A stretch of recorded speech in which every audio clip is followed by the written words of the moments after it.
ایک دو حدیثیں سناتا ہوں۔ ایک شخص آئے، یا رسول اللہ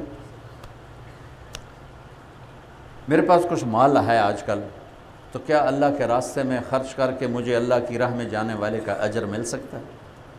آپ نے کہا کتنے تیرے پاس؟ انہوں نے کہا 6000۔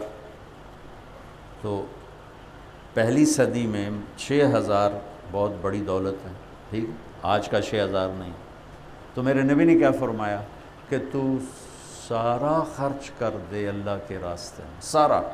اس نے کہا تھا انفق من بعد مال، کچھ پیسے لگا کے اللہ کی راہ کا اجر پا سکتا ہوں؟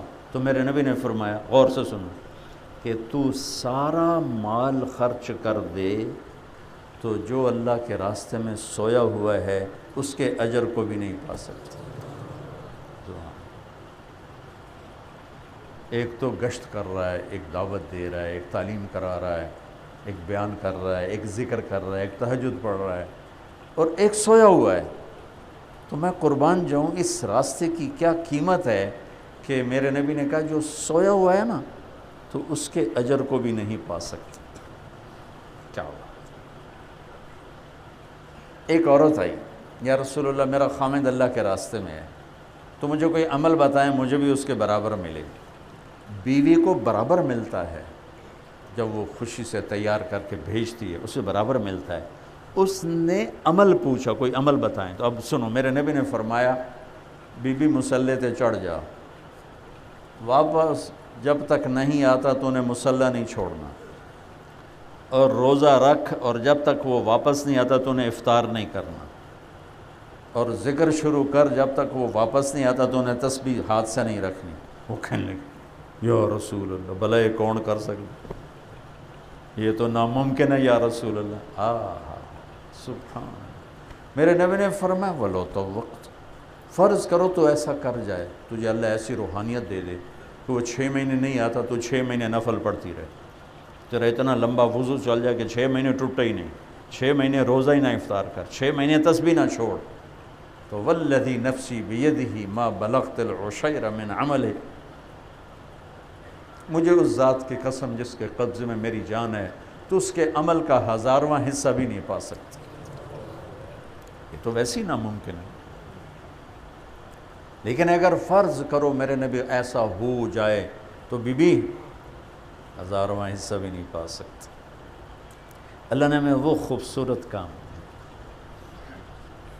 بھائی ایک دوسرے کو شاباش دیا کرو، تانے نہ دیا کرو، تجھے تو دکان نے بٹھا دیا، تجھے تو بیوی بچوں نے بٹھا دیا، تجھے تو دنیا کی اب لگ گئی ہے، یہ مار دیتی ہیں، یہ باتیں مار دیتی۔ ایک منٹ کے لیے بھی کوئی آ جائے تو واہ واہ آؤ جی آؤ جی، وہ چیز اس کو ابھار دے گی۔ ایک اور حدیث یاد آ گئی، ایک غلام آزاد کرو تو جہنم سے آزادی ہے۔ میرے نبی نے فرمایا جو ایک غلام اللہ کے راستے میں آزاد کر دیتا ہے وہ جہنم سے آزاد ہو جاتا ہے، ٹھیک ہے۔ عبد الرحمن بن عوف رضی اللہ عنہ اپنے باغ میں تھے تو انہوں نے 30 غلام آزاد کیے کٹھے، فجعل الرجل يتعجب من صنيعه، تو ایک آدمی نا حضرت عبد الرحمن کو یوں کر کے دیکھنے لگا کہ واہ واہ کمال ہو گئی، کٹھے 3 ایک امان دنے کٹھے 3، تو وہ ایسے دیکھ اور اس کے چہرے پہ تاثر ہو رہا ہے۔ تو حضرت عبد الرحمن نے دیکھ لیا، کہنے لگے افلا ادلک بافضل مما صنعت، میں تمہیں اس سے بڑا عمل بتاؤں جو میں نے کیا، اس سے بڑا بتاؤں؟ کہا اچھا وہ کیا ہے؟ تو آپ نے کہا بینما رجل یسیر علی دابتہ فی سبیل، ایک شخص اللہ کے راستے میں جا رہا ہے، وصوتہ معلق باصبع، اور گھوڑے کو چلانے کے لیے چابک اس کے ہاتھ میں ہے، تو اس کو ایسے آہستہ آہستہ مارتا ہے، چلاتا ہے، یا اونٹ ہے یا گھوڑا ہے یا خچر ہے یا گدھا ہے، تو چلتے چلتے چلتے چلتے اس کو اونگ آ گئی، تو اونگ جو آئی ہاتھ ڈھیلا ہو گیا اور چابک گر پڑا، وہ سوٹی گر پڑی، فَلَرَوْعَتُهُ بِصَوْتِهِ أَفْضَلُ مِمَّا صَنَعَتْ، اللہ اکبر۔ فرمایا کہ وہ جب اس کے ہاتھ سے سوٹی گری نا تو ایسے ہوا، ہوتا نہیں، ہمارے ہاتھ سے موبائل گر جائے، اونگ آ جائے تو ہم ایسے ہو جاتے ہوتے ہیں کہ نہیں ہوتے؟ یہ باڈی ریئیکشن ہے، یہ کوئی عمل ہے، یہ باڈی ریئیکشن ہے۔